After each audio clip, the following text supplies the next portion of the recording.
Mga idol, kumusta? Gpax TV nga pala. Mga idol, tingnan natin mga idol. Oh.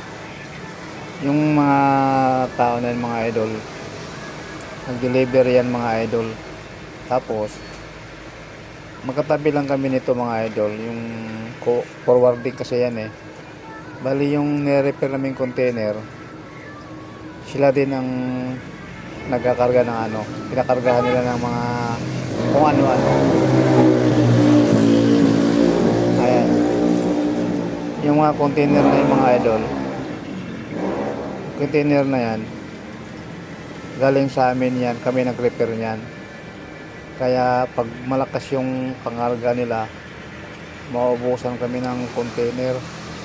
Inaabangan nila, lalo na yung bigas mga idol, kasi tag 10, 30 na container kailangan nila. Kaya yung nire-repair namin container, kulangin pa, kasi araw-araw latag namin 6-7 lang. Yung forwarding na yun mga idol, marami yan eh. Tinan mo ito pa oh. Bali yung forwarding na yan, 5 container yan, kanya lang araw-araw. 3 forwarding yan dyan, bukod pa yung bigas. Kaya kulangin yung container namin mga idol.